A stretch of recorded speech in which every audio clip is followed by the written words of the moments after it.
Hello all, I am PW Ingle working as an assistant professor at Sanjivani College of Engineering, Kopargaon in Mechanical Engineering department. So today we will discuss about practical vapor absorption system. Okay, so we have discussed about simple vapor absorption system, which is not very economical. In order to make the more practical, it is fitted by analyzer, rectifier and two heat exchanger. Okay, and this accessories helps to improve the performance and working of plant. Now, what are those accessories? First one is analyzer. Okay.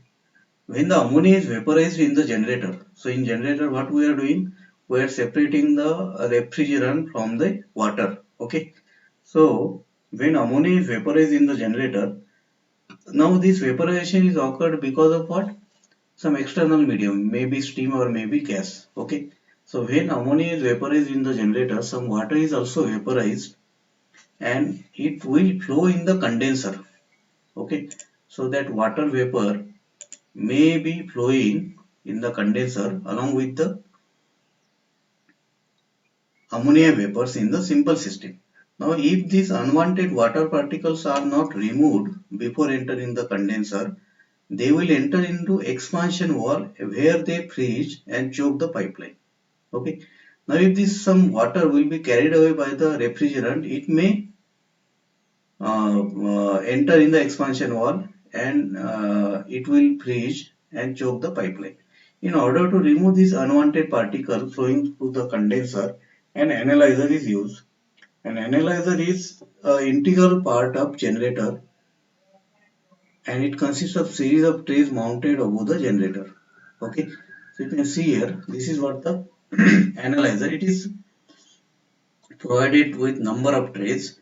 So this strong solution which we are getting here, it will be passed over the analyzer. Okay, to remove the water particles, unwanted water particles from the solution. Okay, in order to remove these unwanted particles flowing to the condenser, an analyzer is used. Analyzer may be built as an integral part of generator or made as a separate piece of equipment. It consists of series of trays mounted above the generator. The strong solution from the absorber and the aqua from the rectifier are introduced at the top of analyzer. Okay, now how is it working? Strong solution from the absorber and aqua solution from the rectifier. Okay, where is rectifier? This is rectifier or dehydrator is introduced at the top of analyzer and flow downward over the tray into generator. In this way, considerable liquid surface is exposed to the vapor rising to the through the generator. Now vapor is cooled and most of the vapor condenses. Okay, and so the ammonia vapor leaves the top of analyzer. Now since aqua is heated by the vapor, less external heat is also required. Okay.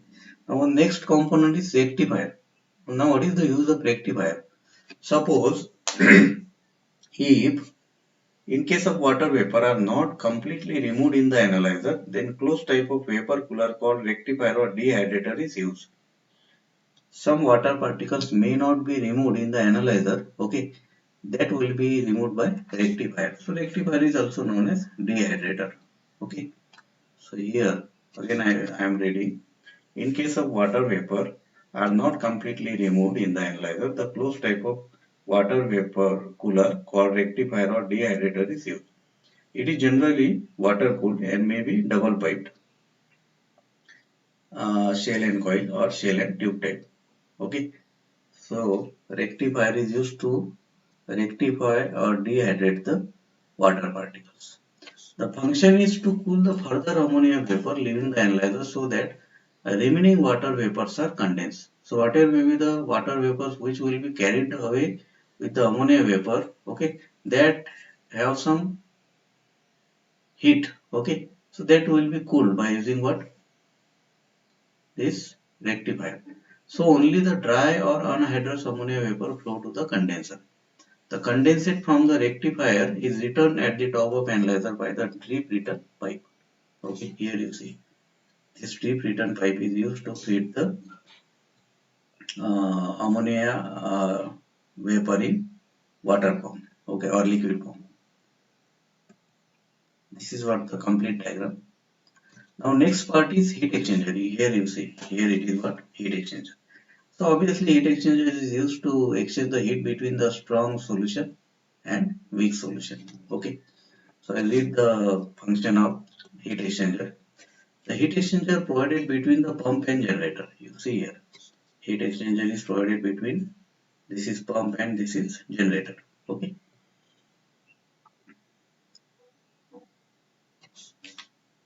It is used to cool the weak solution returning from the generator to the absorber. It is used to cool the weak solution returning from the generator to the absorber. Here you see, this is what the weak solution, because we have removed what? Refrigerant, ammonia refrigerant.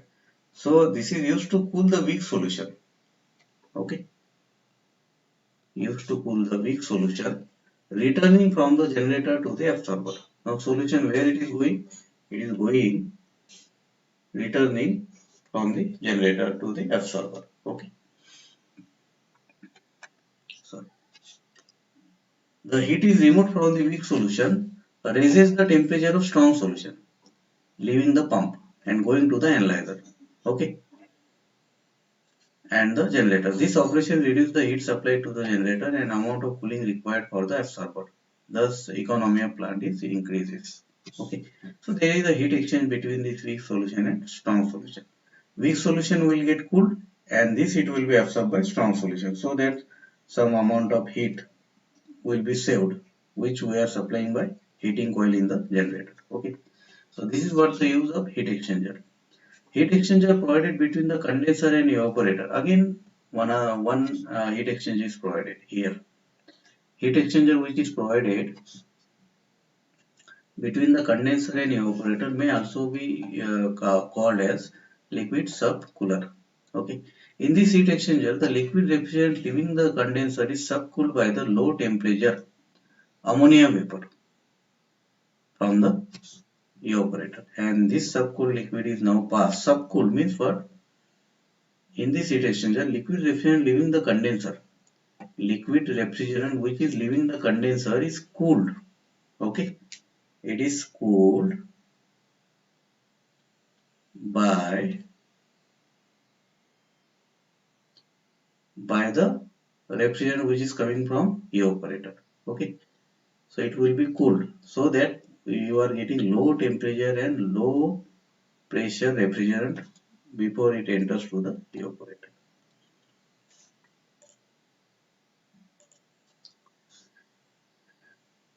So in this, again I am reading, in this heat exchanger, liquid refrigerant leaving the condenser is subcooled by low temperature ammonia vapor from the evaporator. This subcooled liquid is now passed to the expansion wall and then to the evaporator. Okay. So then remaining things, that is refrigerant which is coming from the evaporator, will be absorbed in the absorber. Okay. So in absorber there is a water. Okay. This water will absorb the refrigerant which is uh, sucked. Okay. Or this water which have got low pressure will absorb the more refrigerant from the evaporator and it from the strong solution. This strong solution is pumped uh, by using pump. This will be pumped to the generator. Okay. In generator what happens? There will be a separation of ammonia refrigerant. Now, if some water particles will be there, it will be separated out by analyzer. Analyzer consists of number of trays. Okay. So, this strong solution will be first going to analyzer. In analyzer, number of trays are there. So, water particles will get separated from the vapor refrigerant which is coming from the generator. Okay. And then,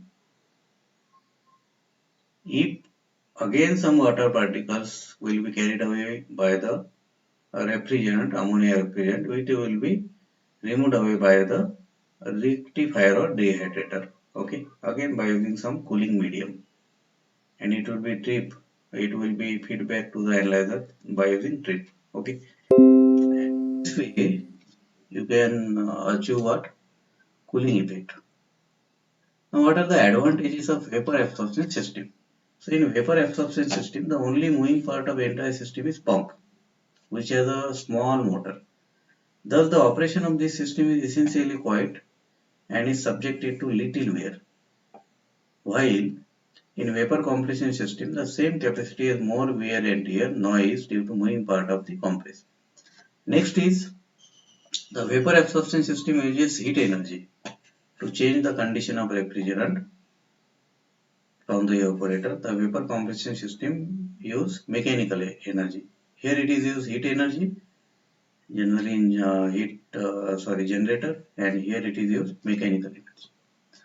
Next is vapor absorption system are usually designed to use steam, either at high pressure or low pressure. The exhaust steam from the furnaces or solar energy may also be used. Thus, this system can use where electrical power is difficult to obtain. Okay.